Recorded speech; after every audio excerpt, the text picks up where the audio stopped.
जिस राजस्थान में भर्ती परीक्षाओं के 17 बार पेपर लीक हुए तो गहलोत सरकार नहीं रही, वहां पर क्या एक पर्चे के आधार पर यह तय हो गया कि यहां का मुख्यमंत्री कौन होगा? पर्चा थामने वाला हाथ रहा वसुंधरा राजे का, और जब पर्चा खुला तो उसमें नाम था भजन लाल शर्मा का। एक ऐसे नेता जो पहली बार विधायक बने लेकिन जिनमें विश्वास जाहिर किया गया और जो आज राजस्थान के नए मुख्यमंत्री बन चुके हैं।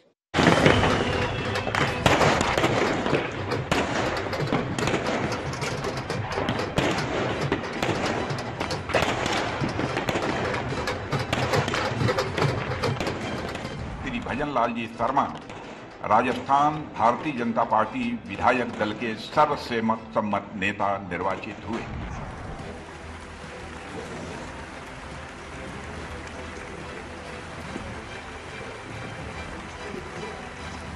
भजनलाल जी, आपका नाम प्रबल दावेदारों के तौर पर लिया जा रहा है मुख्यमंत्री नहीं, कोई नाम नहीं, कोई दावेदार नहीं, कोई दावेदार। सस्पेंस ऐसा कि अंत तक भजनलाल शर्मा भी बोलते रहे कि अरे हम कहाँ दावेदार हैं। जिम्मेदारी देती है क्या आप सबसे बड़े काम? भाई जी, मैं कोई दावेदारी नहीं है, कोई मेरा वो नहीं है। रोमांच ऐसा कि भजनलाल शर्मा का नाम सामने आ गया तो आम कार्यकर्ता जयपुर में खुशी से नाचने लगा।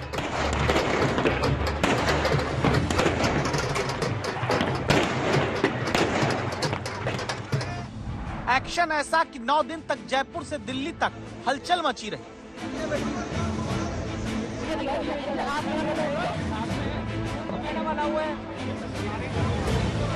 मजबूत पटकथा ऐसी कि पर्ची वसुंधरा राजे के हाथ में वो पकड़ाई गई जिसमें नाम वसुंधरा अपना चाहती रही होंगी, लेकिन पढ़ना पड़ा भजनलाल शर्मा का। और अभिनय ऐसा कि जब विधायक दल की बैठक के लिए सब जाने लगे तो बीच में भजनलाल शर्मा एकदम ऐसे जा रहे हैं कि जैसे कोई आइडिया भी ना लगा सके कि यही मुख्यमंत्री हैं अगले राजस्थान के। और फिर हुआ वो जिसका अंदाजा किसी को नहीं था। भारतीय जनता पार्टी के राष्ट्रीय उपाध्यक्ष श्रीमती वसुंधरा राजे के द्वारा श्री भजन लाल शर्मा का नाम प्रस्तावित किया गया और सर्वसम्मत से सभी ने इनका समर्थन किया है। और इसके अतिरिक्त पूरे सदन ने श्री भजन लाल जी शर्मा के नाम का समर्थन हुआ। इसलिए मैंने घोषणा की कि श्री भजन लाल जी शर्मा राजस्थान भारतीय जनता पार्टी विधायक दल के सर्वसम्मत नेता निर्वाचित हुए। 3 दिसंबर के नतीजे जितने दिलचस्प राजस्थान के रहे, 12 तारीख को उससे कम रोचक राजस्थान में मुख्यमंत्री का चुना जाना नहीं रहा। विधायक दल की बैठक में सबसे आखिरी पंक्ति में खड़े पहली बार के विधायक भजनलाल शर्मा को मुख्यमंत्री बनाया जाता है। पहली लाइन में बैठे बड़े बड़े दावेदारों की फोटो अच्छी आती है, लेकिन आखिरी पंक्ति में कार्यकर्ता की तरह खड़े विधायक भजनलाल शर्मा का मुख्यमंत्री बन जाना चौंकाता है। छत्तीसगढ़ में रमन सिंह को विदा करके विष्णुदेव साय को सीएम बनाने से शुरू हुआ चौंकाने का काम मध्य प्रदेश में शिवराज को विदा करके मुख्यमंत्री बनाकर चौंकाते हुए जारी रहा। और अब मंगलवार को राजस्थान में वसुंधरा राजे को पीछे करके आगे भजनलाल शर्मा को करते हुए चौंकाने की भी हैट्रिक बीजेपी ने लगाई है। मैं इतना विश्वास दिलाना चाहता हूं कि राजस्थान की ये जो टीम है, राजस्थान के जो सभी हमारे विधायक हैं, निश्चित रूप से जो राजस्थान की अपेक्षा है हमसे, भारतीय जनता पार्टी से, हम माननीय हमारे यशस्वी प्रधानमंत्री नरेंद्र मोदी जी के नेतृत्व में हम राजस्थान का पूरी तरह से सर्वांगीण विकास किसी भी क्षेत्र में हो, निश्चित रूप से हम पूरा करेंगे।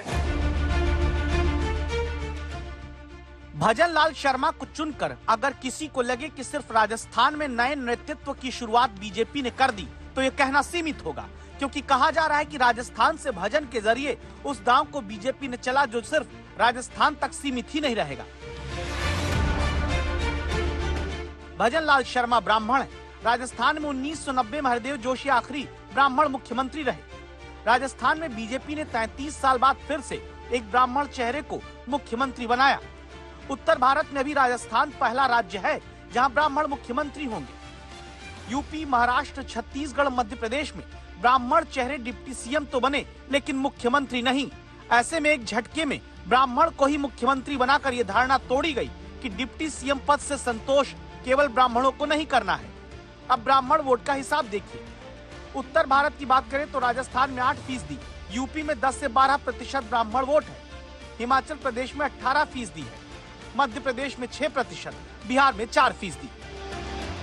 ब्राह्मण वोटर आबादी में जितना है उससे ज्यादा प्रभाव के साथ वोट देता है। तब क्या ब्राह्मण भजन वाले गांव से एक सर्किल पूरा किया गया जो छत्तीसगढ़ में आदिवासी सीएम बनाकर शुरू होता है, फिर मध्य प्रदेश में ओबीसी चेहरे को चुनकर राजस्थान में ब्राह्मण भजन के साथ पूरा होता है।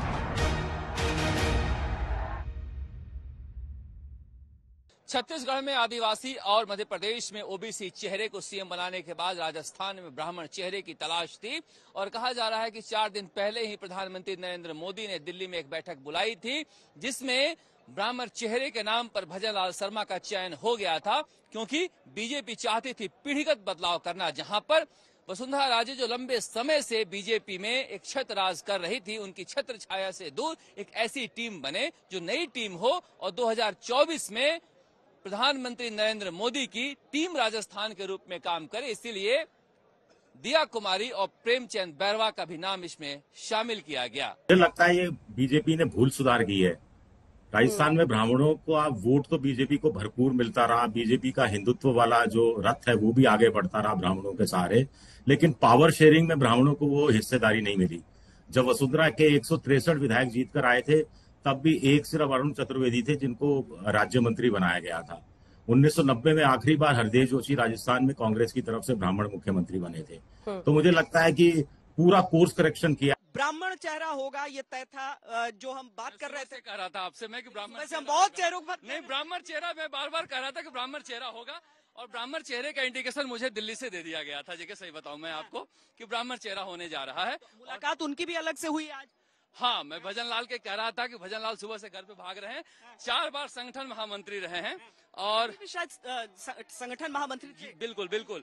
और सांगानेर से इनको अशोक लाहौटी का टिकट काट कर, जो सिटिंग विधायक थे, सबसे सेफ सीट पर वो चुनाव लड़ाया गया था और वो अमित शाह के करीबी भी हैं।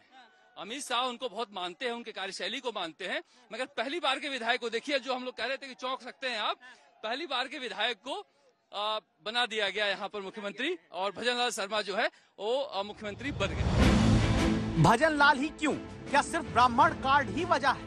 क्या यही सबसे बड़ी वजह है? इसके लिए ध्यान से आपको देखते जाना है। श्री भजन लाल जी शर्मा राजस्थान भारतीय जनता पार्टी विधायक दल के सर्वसम्मत नेता निर्वाचित हुए। जब भजन लाल शर्मा के नाम का ऐलान होता है, मंच पर ही वसुंधरा राजे मौजूद होती है। चर्चा में ये तस्वीर सबसे ज्यादा आती है, जहां वसुंधरा राजे पर्यवेक्षक बनकर दिल्ली से आए रक्षा मंत्री राजनाथ सिंह के बगल में हाथ में एक पर्ची लिए रहती है। इसी पर्ची में दावा होता है कि भजन लाल शर्मा का नाम लिखा मिलता है। इसे देखकर क्या पता वसुंधरा चौंकी हो। वो वसुंधरा जिनसे सबसे पहले जयपुर आकर रक्षा मंत्री ने करीब 10 से 15 मिनट मुलाकात की और फिर वसुंधरा को साथ लेकर ही रक्षा मंत्री बीजेपी विधायक दल की बैठक में पहुंचते हैं और नाम भजन लाल शर्मा का पर्ची में निकलता है। क्या ये राजस्थान की बदली हुई राजनीति का नया चैप्टर है?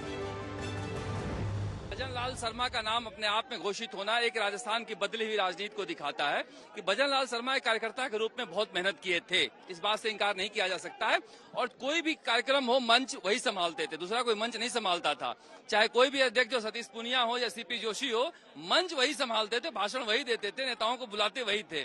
तो एक तरह से कहा जा सकता है कि कोरोना में भी जब कांग्रेस की पोल खोली थी यूपी की बसों वाली, तो भी ये लाइमलाइट में आए थे भजन लाल शर्मा। तो भजन लाल शर्मा एक आरएसएस के व्यक्ति हैं, संगठन के व्यक्ति हैं और अमित शाह की पसंद है। प्रधानमंत्री नरेंद्र मोदी से ज्यादा ये अमित शाह की पसंद है और उसके बाद बाकी विधायकों को भी पसंद आए, क्योंकि चर्चा वसुंधरा राजे समेत कई और लोगों से भी हुई।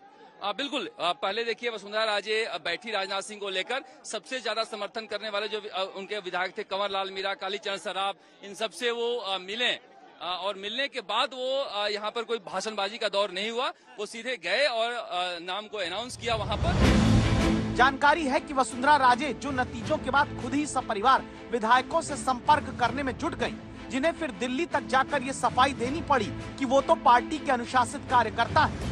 राजस्थान में वसुंधरा राजे के दौर की कोई छाप अब न रहे, उसमें सबसे मुकम्मल नाम के तौर पर भजन लाल शर्मा, मुख्यमंत्री की कुर्सी पर दिया कुमारी और प्रेमचंद बैरवा डिप्टी सीएम के तौर पर सामने आए। भजनलाल शर्मा का नाम क्यों? भजनलाल शर्मा का नाम इसलिए कि वसुंधरा राजे के अध्याय को हमेशा हमेशा के लिए खत्म करना था और वसुंधरा राजे का अध्याय कैसे खत्म हो, इसे लेकर विचार विमर्श कई दिनों से किया जा रहा था कि मैडम को कैसे शांत किया जाए और किन लोगों के जरिए शांत किया जाए। ये बहुत पहले या कह लीजिए कि 4-5 दिन पहले ही इसकी पटकथा दिल्ली में लिखी जा चुकी थी कि ऐसा नाम दिया जाए जिस पर कोई ज्यादा विवाद नहीं हो, और इसे कई नामों को लेकर चर्चा थी कि ये इस खेमा का है या उस खेमे का है। किसी खेमा का हो, वसुंधरा राजे के खेमे का नहीं होना चाहिए। बताया जाता है कि राजस्थान में अब तक जो भी बीजेपी में आ गया है, उनका कहीं न कहीं कोई संबंध वसुंधरा राजे से जुड़कर आता रहा। तब नई पीढ़ी जो पुरानी पीढ़ी से अलग हो, नया सोचती हो, नए तरीके से काम करती हो, पार्टी, संगठन और संघ की पसंद भजनलाल बनते हैं। तब ब्राह्मण चेहरे के तौर पर भी उनका दावा इसलिए मजबूत होता है क्योंकि भले हेमंत बिस्वा शर्मा को ब्राह्मण के तौर पर मुख्यमंत्री की कुर्सी पर बताया जाए, लेकिन ये भी कहा जाता है कि वो तो कांग्रेस से बीजेपी में आए। फिर ब्राह्मण भजन की एक वजह और भी है। बीजेपी ने राजस्थान में नई टीम बनाकर जातिगत समीकरणों को साधा है। ब्राह्मण बीजेपी को वोट करते आ रहे थे, मगर कोई सीएम ब्राह्मण चेहरा नहीं था। गृह मंत्री अमित शाह की पसंद भजनलाल शर्मा को राजस्थान का मुख्यमंत्री बनाकर एक संदेश दिया गया है ब्राह्मण वोट बैंक को, और राजस्थान में भी ब्राह्मण एक निर्विवाद चेहरा होते हैं जिनको लेकर दूसरी जातियों में विरोध नहीं होता है। राजस्थान में राजपूत सीएम बनता है तो कहते हैं जाट नाराज होता है। ब्राह्मण भजन के साथ नाराजगी की सीमाएं खत्म की गयी। साथ में बैरवा और दिया कुमारी का ऐसे कॉम्बो समीकरण आया जहां दूसरा दांव भी चला गया। दलित को भी उप मुख्यमंत्री बनाया गया है और राजपूत को भी उप मुख्यमंत्री बनाया गया है। दलित को इसलिए कि आज भी बड़ी संख्या में दलित कांग्रेस को वोट देते आ रहे हैं, जिसे बीजेपी अपने पक्ष में लाना चाहती है। सबका धन्यवाद दूंगी कि आपने मुझे ये जिम्मेदारी सौंपी है और बिल्कुल पूरा प्रयास रहेगा कि मैं अपनी तरफ से सब कुछ करूंगी, काम करेंगे, अभी भी किया ही है। और बहुत मुझे लगता है कि भारतीय जनता पार्टी पे जो जिस तरह से जनता ने विश्वास जताया है और माननीय प्रधानमंत्री जी के अब दिशा निर्देश में, उनके मार्गदर्शन में हम लोग भी काम करेंगे। उम्मीद नहीं थी, लेकिन ये शायद भारतीय जनता पार्टी में पॉसिबल है।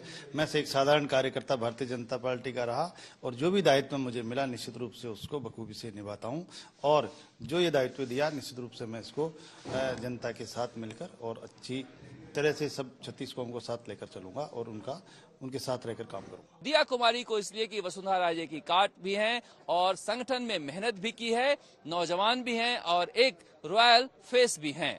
इसीलिए कहा जा रहा है कि एक ऐसी टीम बनाई गई है जो टीम 2024 में प्रधानमंत्री नरेंद्र मोदी को 25 की 25 लोकसभा सीटें जिताने के लिए काम करेगी। श्वेता सिंह, जय किशन और देवांकुर के साथ शरद कुमार, जयपुर, आज तक।